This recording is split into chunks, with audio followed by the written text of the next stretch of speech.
Have you ever had to live a life as a child all by yourself without motivation, parents, and a formal education? Well, this is the life of Mary Maina, who lost her mother at a tender age and found herself in a quagmire after she had to live with a drunk and absent father.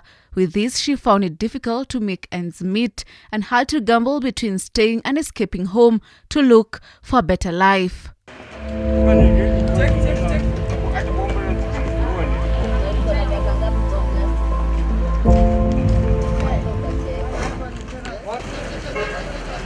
Nilipotoka home, niliwaambia nimetoka home juu ya babangu kukanga akiwa mlevi na hatuna mama ameshakufa. Na nikaona hiyo maisha ya kukanga. Unajua mtu mlevi vile huongea anakuja anapiga mtoto anakuamshanisha kama umelala, maybe hata hujakula. In fact hata majirani walikuwa wananiitia food. Na mimi nikachukua jukumu za kutoka tu kwa nyumba na miguu hivyo. Mimi nikatoka tu nikaenda. Nilikuwa naenda hata siku naenda niende street. Nilikuwa naenda nionekana nitapata msamaria mwema atanichukua akaenda mimi na anisomeshe. But mimi walinienda kuangukia hivi, niliangukia watoto wa Westlands mahasola. Few will make the decision that 5-year-old Mary Maina made to escape home in the informal settlement of Kibagare, Kangemi in Nairobi County at the age of 5, not knowing where exactly she was headed, but only had the hope of a greener pasture away from home. She narrates a journey of struggles, living in the street at the tender age of 5 and her father passing on a year after she took to the streets, leaving her a total orphan. Kuna mahali tulikuwa tunaendanga tunafidiwa na watu Hare Krishna. Unaona? Daily tunaenda wanatupea food. So tulikuwa tunashikananga tukiwa group ya tutoto. Tunaenda huko Hare Krishna Westlands, hapo Modhangari, tunapewa food. Na tukitoka kupewa food au watu wa street wengine juu kuna wale wakubwa yani ni ages hivyo. Mimi nilipata na mdema anaitwa Shiko. Dem akanipenda sana, alikuwa ananiambia msichana wewe ni brown, wewe ni msupu, akakuwa best yangu juu alikuwa tu uko street. Sasa huyo msichana alinikaribisha street na nikaona hapo ndio pazuri juu sipigiwi na mtu kelele, siri ovyo, sioni babangu akiwa mlevi, mimi nikastick street hivyo. Nikaanza maisha ya street hapo. At this point is where her story begins, as she began a life she did not imagine, a harsh one, living at the mercy of handouts from strangers and sleeping out in the cold. Not before long, she was dragged into a life of drugs to numb the pain of her reality. As Mary speaks, she has experienced all addictive drugs in the market, sometimes having to take them with her colleagues to numb the cold of the night and sleep like babies. Nikaanza vitu kama drugs. Mimi nikikwambia ile wakati nianza kuvuta bangi unaweza shangaa siko nimefikisha mpaka miaka 10. Vitu kama sigara. Ulikuwa unapata access ya hizo vitu aje? Nani alikuinitiate ndo anze kuvuta bangi? Okay, nilikuwa naona hao wengine wakivuta nikawa kwa na starehe sana na wawazi na wanalala poa. Wewe nilikuwa naamka usiku naona nikaa mimi peke yangu nimeamka, je zile vitu wanatumia mimi naona wako sawa, so ilibidi pia mimi nitumie hiyo maisha ya sijielewangi na sijijuangi. Ukikuwa umeza drugs unaongi big deal, unaweza lala hapo na mtoto wako hapo amejikunia kwa mchafu makama, yani unaongi big deal. Hakuna kitu unaonanga kubwa, unaonanga maisha iko tu sawa. Hakuna kitu tunaonanga kubwa by the way tukitumia hizo vitu, na maisha unaona iko rahisi. Ujirecognizing that unaonanga watu wa street utumia dawa, utumia madrugs. Tena hiyo kulala kwa baridi itakukoza utumie dawa, ndio mali utajiekelea tu pup unalala. Utajisikia tena. It was while she was living in the streets that one fateful day, the 11-year-old Mary Maina got sexually assaulted by strangers, and for her naivety did not report or seek medical attention, and months later she found out she was pregnant. Na hiyo bezi ya Motindo hapo ndio nikiwa chini ya kibanda nikiwa na miaka 12, na pole juu kuambia hivyo. Nilipata mtoto wa kwanza nikiwa na miaka 12, kumaanisha nikiwa na mimba nilibeba. Mimi nasema ngatu nikaa mwaka juu miezi 9 ni kama mwaka. So kumaanisha nilipata pregnant nikiwa na 11, juu nikiwa na 12 nilikuwa na mtoto. Mimi nilipopata balls kujua niko na ball. Nilikaa karibu miezi 3-4 hapo hivyo. Ndio nasikia kitu inacheza, alafu sioni period, lakini sina hiyo uwerevu ya kujua ni kwa nini. Mimi naona niko tu sawa. Kwanza nikaanza kuona kamwili nasema naona nikukula sakata. It is difficult to imagine an 11-year-old pregnant girl, and especially one who is orphaned and living in the streets with nowhere to turn to. But such was the case of Mary Maina, and when she was due, her friends whom she lived together with took her to a public hospital with no baby clothes to her name, nor clothes even for herself to change. Hospital attendants had to come to her aid and dress her bouncing baby boy.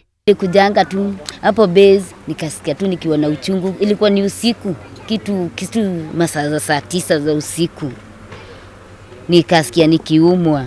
No, mimi sikuwa najua ni labor pain. Nilianza kuambia marafiki zangu mimi nasikia uchungu hapa na inapotea inakuja mpaka hapa nyuma tena inaisha. Mmoja wao tu hapo ndiye alisema hapana, wewe labda ni mtoto unataka kupata.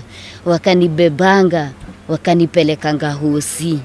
Kwendanga hosi nikapimwa. Hakuna tanduru nilitishangwa mimi hosi hata nini. Sikuwa hata na vifaa za mtoto.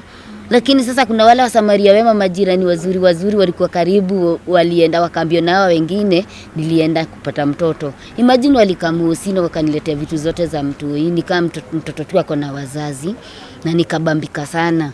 Her life took yet another turn, fending for two and taking care of a young baby, even as she was still a child who also needed to be taken care of. Mary says she remains grateful for all who had compassion on her and who'll often buy her child diapers and food. Lakini nilikuwa nasikia vibaya. Unalala kwa kibanda na mtoto wako, una neti, una sanduku nezeka nguo. Nilikuwa naeka nguo kwa makatasi za nylon. Na beba mtoto usubuhi hivi, naenda naomba pesa, napata pesa. Kuna mwingine anibaia mpaka napi mpya, napi sijui kufua za white. Hizo nazo nikibeba hiwa naenda nauza juu sijui siwezi fua kitu ya white nikiwa street, siwezi ngara na siwezi kaikiwa safi. Haya, wengine waniletea mpaka nguo za supermarket mpya, nguo ijafunguliwa mpya. Yaani tu mimi nasema ngalikuwa ni mtoi wa kibaraka tu. But nilikabiliana na hiyo life ya chini ya kibanda na huyo mtoi, sikuwa nataka kujua. Blanketi tunaleteangwa na wafadhili, zile zimewachokesha, gandaura zenye zimewachokesha wanatuletea. Sasa siwezi sema ati tuko tunalala kwa sakafu ati kwa mchanga. Na ndio mattress hata kama imekatika. Hizo blanketi hizo kwetu si blanketi mbaya, kwetu ni blanketi mzuri. It was not, however, an easy journey for a 12-year-old mom who was taking drugs. She admits that although she tried to offer her best to her child, due to the influence of drugs, she will sometimes ignore her son and even remembers drugging her son to sleep. Ni mbaya sana nikiwaambia hata huyo mtoto nikitumia dawa juu ya kunisumbua, na hiyo kulialia sikuwa nimezoea kuliliwa na mtoto, nishaimkorogea dawa kunywa lale, ache kunikura akili. Hizo dawa na meza mimi nimeshaimkorogea kule. Yeah. Such a situation is bound to take a toll on anyone, and for the first year it was a struggle living in the cold, sometimes hungry. When her son was about 1 year and a few months old, she made the decision to hand her son over to a children's home, a place she knew he will get the best care. This is a sacrifice of a mother. Hata hiyo mwaka nilikabiliana nayo hapo hiyo street na huyo mtoto, ikuwa bado rahisi. Ikuwa rahisi sababu ikifika kwanza ni upande ya ameshikwa na kaugonjwa, nilikuwa naona nikata dedi juu ako nje analala kwa baridi. Kani madawa kaa hizo unapewa ndio. Unakuja unampa siku mbili ama 3. Ukiona mtoto ameanza kucheka, dawa unatupa huko. Kwa sababu hujui maana hata hiyo dawa kumpea mpaka apone kabisa. Umeona mtoto amecheka, madawa umerusha huko.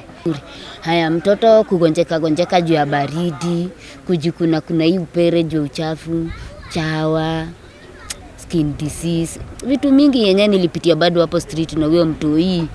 Ndio huyo mama kuja sasa na ule mtoi amchukue, unaona? Na vile mtoi yenyewe aliendanga, sikukaa kwa street sana kama sijaanza kujimedi huwa mai. For the sake of her son, she made the decision to begin her rehabilitation journey. Her decision was catalyzed after she was locked up in jail for a period of 3 months with no access to the said drugs. The duration she was in jail, she explains, enabled her to get rid of her addictions. Ilichukua time, nikiangalia ilichukua time. Kwa sababu kutoka ni reform, I think labda niko na miaka 5 kama nimeenda sana by the way. Yeah, ilichukua time. Ilichukua time kuongeleshangwa now and then na nidi kuambia ngono watu ni msichana mrembo change, ni msichana mrembo unaweza enda mbali, ni msichana mrembo ni mwerevu, hivyo. Ilikuwa inachukua time, lakini nilikuwa naomba Mungu sana ni change tujue ule mtu hii, hata si kitu kingine. Huyo mtoto hata anaonanga ndio role model wangu kuchange life yangu sana. Mimi ndio nikuje kuacha dawa, first of all dawa chana bangi nimekuja kuacha nikijielewa na nikijijua hivi niko. Dawa niliachanga jua kushikwa. Nikaenda jela. Nikakaa miezi 3 faili ipatikanange kabisa. Inasemekananga faili ya Mary ipatikanange. Na nikaona God faili ipatikanange. Nikaya hapo nijimedi na nijielewe. Sasa ukiwa ndani unaona utumii chochote, uko soba, unarudi soba. Sasa nikiwa pale ndani nilikuwa naombanga Mungu, nikitoka Mungu kama kuna kitu naweza taka unisaidie niache madawa. Kwa sababu hizi madawa zimezo naenda wazimu walale na sisi tukimeza zinaamsha wazimu. Sasa nilikuwa naombanga Mungu niache madawa. Sana ule vyenye nilitatamani kabisa kuacha sana ni madawa. At this point is when she met the Undugu Society of Kenya, a non-profit organization based in Nairobi, Kenya, invested in improving the care of children and youth living and working on the streets in Nairobi and beyond. Here she met others with a similar situation, those homeless and deep into drug addictions. She calls them family as they open their arms to her when none did. But not all rehabilitation stories are as straight as Mary's story, as many others are yet to free themselves from the shackles of drug addiction. Just a quick glance at her other friends based in Kayele, and you can see that they are not doing well. They are too deep into addictions, as Mary explains that she fears some might die if they do not stop taking drugs. Undugu organization boasts new management under the leadership of Eric O. Mukoya. As the director, the organization works in both curative and preventive ways with the aim to provide rehabilitation and reintegration for children into families and communities. According to Mukoya, it is not business as usual, as he intends to do much more than his predecessors did to transform Undugu and enable the organization to reach more street families. I have a different dimension. My view about youth and children rights is a bit different. And it's different in this way, that I have a background in community development, but I also have a legal background. Meaning, I can use social approaches and legal approaches to deal with a matter that is on the floor. So number one, I am looking at Undugu that in the next 3 years, with or without the challenges that it is facing, because it's facing a number of challenges. Inafaa kufanyika ni kwamba ukichomekewa na una documentation ya OB ya polisi, then getting some of those things that was kuchomeka becomes easier. We find him first at work in a training session with a couple of youths at their main offices in Huruma. The 3-day training session is aimed at teaching the youth on justice in an interactive class where the youth engage him in questions. Number one, Karao walikuja walikuwa search warrant. Sasa, hiyo ndio process inafaa kustop. Those are the conversations you need to have. A police officer is supposed to come to your house without a search warrant. Being a lawyer by profession, he says, sets him apart as he will be able to use his professional skills he has to educate the youths on matters justice system. It is his view that if street families are taught their rights, they will be better equipped to defend themselves when need arises. We also realize that there's a challenge of victimization from security agencies. If you look at how police treat young people who live and work on the streets, they are constantly suspects. And part of it is, can we empower them to understand the law? Because if you understand the law, and particularly the rights within the Constitution, then it becomes easier for you to either argue for your matter or to defend yourself when and if need arises. Just like many non-profit organizations, financial constraints are a major challenge. He explains the difficulty in finding donors to enable the organization to stay afloat. But that is not the only challenge. But apart from that, we have what we call sustainability of any organization and any programs that they are running. That is also a challenge, because for you to do a sustainable activity, either to bring in funds, you require seed capital for someone to fund you. That's one of the biggest challenges. The other challenge that we face is that government must be your ally in most of these things. But the government doesn't speak the same language as civil society. And sometimes civil society is taken to be very adversarial, like it doesn't like the government. And therefore, sometimes even if you have very good programs, they are unlikely to run effectively, because even if you're talking about policy, people who change policy are government, they're not civil society. And therefore, unless the government has the willingness and the political motivation for a situation to change, you are likely to be in a cyclic situation of trying to solve a problem that cannot be solved. That's the second challenge. The third challenge is, because of limited funds, most organizations like Undugu depend on volunteers. The concept of volunteerism doesn't mean you come to work free and go home without fare. It means you require something to bring you to work and take you back home. Many Kenyans are avoiding volunteer work because life is difficult. Kwa sababu mimi sasa najijua, najifahamu, najirecognize, unasikia mimi nimesomea wiring and restoration. Sasa mimi ni mtu anaitango mahali anaenda na fix stima, napata shilingi yangu kwa mfuko, siombaombangi na sirarangi kwa kibanda, sasa nararanga kwa nyumba. Nafurahianga sana juu ya kuchange hiyo life, kwa sababu sasa hizi naongeanga maisha hapo nyuma, nasikia vibani kijua kuna mtu wako hapo nyuma hiyo maisha anajaribu kabisa kujitoa, but hawezi. Anotresa aone mtu anamshika mkono ndio aweze kujitoa mahali pale nyuma. Grace Wangoi for Hope TV News Watch.